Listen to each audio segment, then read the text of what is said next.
Media cricket viewers உங்க எல்லாருக்கும் ஒரு பெரிய வணக்கம். இன்னைக்கான வீடியோ என்ன அப்படின்னா, T20 வேர்ல்டு கப் நடந்துகிட்டு இருக்கு. இந்தியா நேற்று யுஎஸ்ஏயோட ஜெயிச்சு, அதுக்கு முன்னாடி 2 மேட்ச் ஜெயிச்சு சூப்பர் 8 வந்து போயிட்டாங்க. நம்ம கொஞ்ச நாளா வீடியோஸ் போடல, எனக்கு உடம்பு சரியில்லை, அதுதான் ரீசன். என் குரல்லே உங்களுக்கு தெரிஞ்சிருக்கும். பட் இனிமே கண்டினியூவா வீடியோ வரும். ஃபர்ஸ்ட்லி வந்து பாத்தீங்க அப்படின்னா, சிவம் டுபே வந்து வேஸ்ட்பா.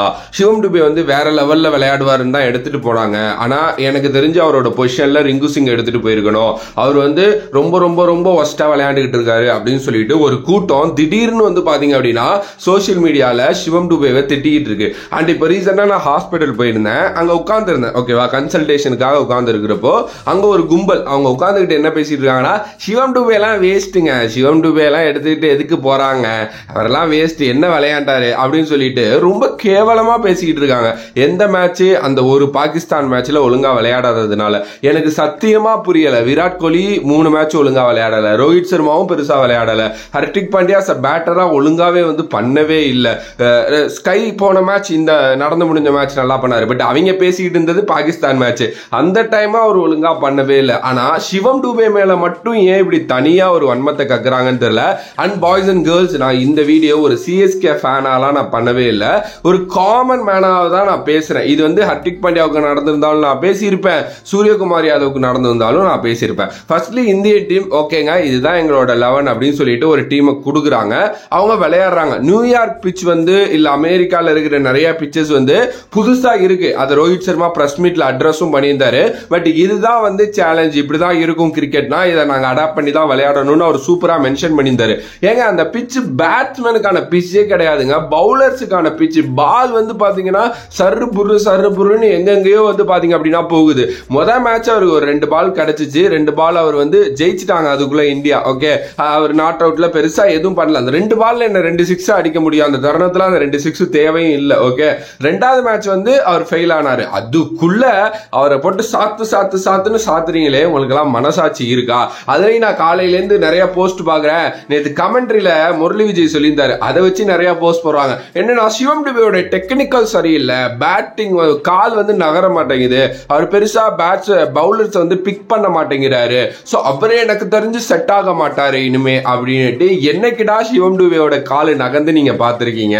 சிவம் டுபேவா இருக்கட்டும், சூரியகுமார் யாதவா இருக்கட்டும், இல்ல ஈவன் தோ ஹர்திக் பாண்டியாவா இருக்கட்டும், அவங்களோட பெரிய பிளஸ் என்ன அப்படின்னா, பால் பேட்டுக்கு வரணும். பால் பேட்டுக்கு வர்ற மாதிரி பிச்சஸ் இருந்துச்சு அப்படின்னா தும்சம் பண்ணிடுவாங்க. Okay, and Shivam Dube spinners நல்லா ஆடுவாரு அப்படின்லாம் சொல்றாங்கல்ல.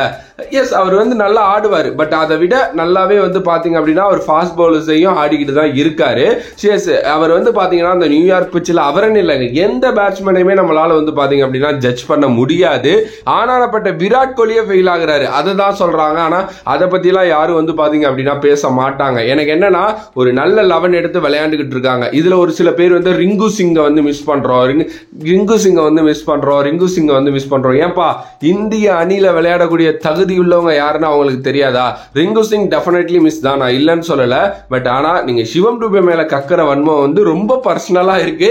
நீங்க வந்து சிஎஸ்கே மேல இருக்கிற காண்டுல கக்கிட்டு இருக்கீங்க அப்படின்னு சொல்லிட்டு. ஓகே, சோ கன்க்ளூஷனா நான் என்ன சொல்றேன் அப்படின்னா, Indian team and Rohit Sharma and Dravid இவங்க எல்லாருமே முடிவு பண்ணிட்டாங்க, இதுதான் நம்மளோட 11 அப்படின்னு சொல்லிட்டு. அந்த ஒரு 11ஓட அவங்க விளையாடுறாங்க அப்படின்னா அதுக்கு நம்ம வந்து பாத்தீங்க அப்படின்னா தலை வணங்கணும். எஸ், டெஃபினெட்லி ஜெய்ஸ்வால் ஆட வைக்கிறதுக்கான காரணம் வந்து விராட் ஓபன் பண்ணணும் அப்படின்னு சொல்லிட்டு. அண்ட் புதுவிதமா ஒன்னு யோசிச்சிருக்காங்க, ரிஷப் பண்ட 1 டவுன் அனுப்பணும் அப்படின்னு சொல்லிட்டு. அது வந்து ரொம்ப ஸ்மார்ட்டான ஒரு மூவ் அப்படின்னு தான் நான் சொல்லுவேன்.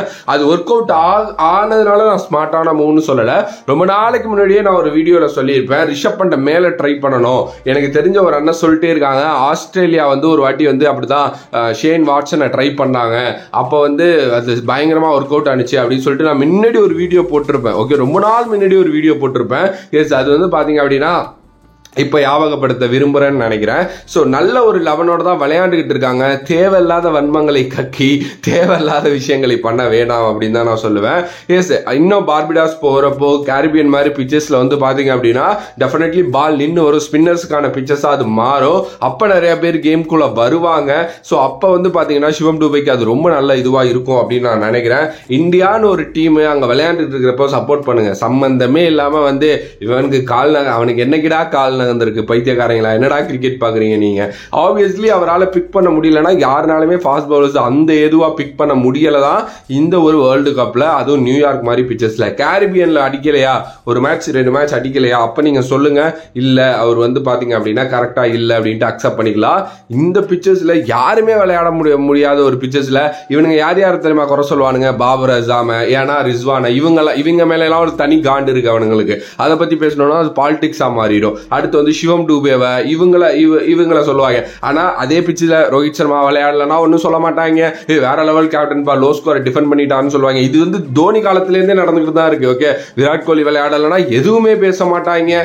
எஸ் சூரியகுமார் யாதவ் விளையாடலன்னா அவர் நம்பர் 1 T20 பேட்ஸ்மேன், அவர் கரெக்டா ஃபார்முக்கு வந்துருவாரு அப்படின்னு தான் சொல்லுவாங்க. ஓகே, சின்ன அவ்வளவு கஷ்டப்பட்டு ஒரு டீம்ல இடத்த பிடிச்சி அங்க போனா கொஞ்சம் கூட இதுவே இல்லாம மீம் போட்டு இது பண்ணி அவர் ஒரு இந்தியன் பிளேயர் அப்படிங்கறத மறந்து வன்மத்தை கக்குறவங்க எல்லாமே இந்த ஐபிஎலோட குட்டி குஞ்சான்ஸ் தான். ஸோ உங்களோட கருத்து இதை பத்தி என்ன அப்படின்னு சொல்லிட்டு மறக்காம கமெண்ட் பாக்ஸ்ல கமெண்ட் பண்ணுங்க. If you like the video please like, share and subscribe to நம்மளோட கிரிக்ஸிட் சேனல். வேறொரு வீடியோல வேறொரு கான்செப்ட்ல வந்து உங்களை சந்திக்கிறேன். அனந்தன் பாஃப்ரம், this is VJ Mani. Love you all, stay safe மக்களே, ஸ்டே சேஃப்.